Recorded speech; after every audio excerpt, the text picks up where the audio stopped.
Assalamualaikum warahmatullahi wabarakatuh. Selamat malam teman-teman. Bertemu lagi bersama saya di PCT Indonesia. Hari ini kita akan membahas mengenai transaksi di aplikasi pembayaran SPP. Di aplikasi ini kita mempunyai dua tabel, yaitu tabel detail pembayaran pokok atau di database teman-teman bebaslah bisa dinamai tabel detail transaksi atau tabel detail transaksi apa. Intinya ini sama untuk transaksi. Yang kedua ada tabel pembayaran pokok atau di teman-teman bisa jadi tabel transaksi. Kita simpulkan saja seperti ini. Ini adalah tabel detail transaksi dan ini tabel transaksi. Nah, sebelum membahas lebih jauh, mari kita lihat tampilannya berikut. Kita simpulkan sistemnya sebagai berikut ya. Kita login dulu sebagai petugas.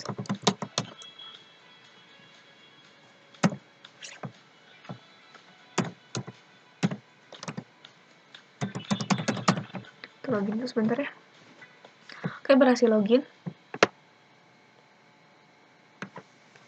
Memang sedikit lama, soalnya nih pakai akses. Nah, selanjutnya kita lihat sistemnya bagaimana di pembayaran pokok atau di teman-teman bisa disimpulkan sebagai transaksi. Pertama, kita cari dulu siswanya. Misalkan di sini saya akan mencari men-select data atau menampilkan data berdasarkan nama, yaitu deposito Aisyah. Kita lihat, ini ada transaksi yang belum terselesaikan. Nah, kita lihat bulan apa saja yang sudah dibayar atau bulan apa saja yang belum dibayar. Ini artinya bulan tersebut sudah dibayarkan. Kita coba. Yang sudah November di sini catatannya, berarti Desember belum ya. Kita simpan. Nah, teman-teman, aksi menyimpan ini artinya kita menyimpan data ke dalam tabel detail transaksi. Yang dimaksud dengan tabel detail transaksi adalah detail-detail ini yang ada di layar. Bisa teman-teman lihat.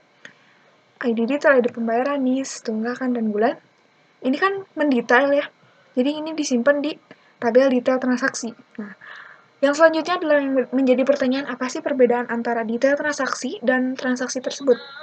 Menurut saya, tabel detail itu lebih banyak atau mendetailkan apa saja yang terjadi di transaksi. Seperti nominalnya berapa, atau NIS-nya apa gitu, dari pembayaran siapa, terus bulannya bulan apa, lebih detail lah, dijabarkan secara detail.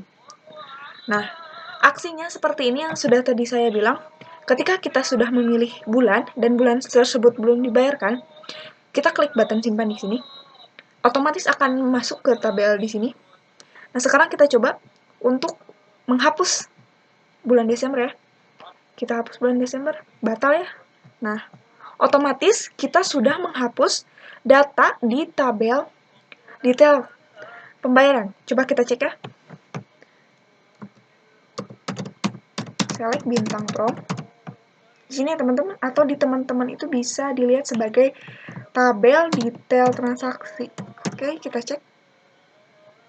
Sudah ada beberapa teman-teman yang sudah dibayar November. Nah, kita kan tadi coba kita akan menambahkan bulan Desember ya. Kan Desember ini belum terbayarkan, maka kita simpan. Ini artinya menyimpan ke detail transaksi. Perlu teman-teman ingat. Nah, simpan sukses. Kita cek lagi di CMD. Nah, Desember sudah tersimpan. Jadi intinya untuk menyimpan per item atau per satu SPP, per satu item SPP, kita menggunakan tabel detail transaksi. Nah, sedangkan untuk menyimpan tabel transaksi apa aja yang disimpan di tabel transaksi. Nah, itu pertanyaan yang sering muncul antara mengkoneksikan tabel detail transaksi dan tabel transaksi. Nah, yang tadi sudah saya bahas adalah mengenai tabel detail transaksi ya teman-teman. Kita sudah menyimpannya ke tabel. Nah, data-data yang ini adalah data-data dari tabel detail transaksi. Nah, kita simpan, kita bayar dulu. Kita bayar. Sudah. Kita print atau kita selesai? Kita selesai aja ya dulu. Nah, selesai. Kenapa ini kembali seperti 0 dan ini kosong? Jadi teman-teman gini sistemnya. Setelah kita menyimpan data-data dari sini ke tabel transaksi, kita lihat data apa aja yang disimpan di tabel transaksi ya teman-teman. atau tabel pembayaran kalau di saya. Nah, kita lihat. Yang tadi kan totalnya sudah ada masuk di sini 500.000 yang tadi transaksi yang barusan kita lakukan. Kembalinya seperti ini. Nah, jadi data-data yang disimpan di tabel transaksi hanya data-data yang pokok saja seperti ID pembayaran, ID petugas, total bayar, kembali, dan waktu. Nah, hanya yang menjadi pokok-pokok saja. Kenapa harus ada pertanyaan banyak yang masuk ke saya? Kenapa sih harus dipisahin antara detail pembayaran sama pembayaran? Atau detail transaksi sama transaksi? Kenapa sih harus dipisahin? Yang pertama, teman-teman harus tahu. Di sini ya, kita acak-acak dulu kodenya atau kita lihat dulu sini. Di sini aja. Tadi saat kita menekan, kita coba dulu yang sebenarnya ada. Nah, contohnya sih seperti ini. Tadi saat kita menekan button simpan, otomatis total ini akan muncul. Total ini akan muncul, dan ini tunggakannya. Yang mau dibayar itu berapa gitu. Yang mau dibayar itu berapa. Kita kan harus menyimpannya di tabel detail. Jadi, ini itu disimpannya di tabel detail. Kalau misalkan kita satuin antara tabel detail transaksi sama tabel transaksi, nantinya akan banyak penumpukan data saat kembali. Jadi setiap kita menginputkan data, akan ada data-data yang kosong. Misalkan saya kasih contoh seperti ini. Misalkan contohnya seperti ini. Ini tabel, ini form pembayaran atau form transaksi. Saya menyatukan antara tabel transaksi dan tabel detail. Misalkan seperti ini. Ini disatukan ya. Logikanya seperti ini. Kalau kita misalkan melakukan satu pembayaran atau melakukan satu aktivitas transaksi, otomatis semua tabel harus terisi. Harus terisi dalam kata gini. Kalau misalkan kita menginputkan detail transaksi seperti misalkan tunggakan transaksi ini semuanya diinputkan, otomatis bayar juga harus diinputkan secara satu persatu. Jadi misalkan nggak boleh bayar September, Desember secara bersamaan. Jadi kita harus bayar 1 bulan itu hanya 1 transaksi. Nah, kalau seperti itu kan akan ribet. Jadi kita bagi menjadi 2, yaitu tabel transaksi dan tabel detail transaksi.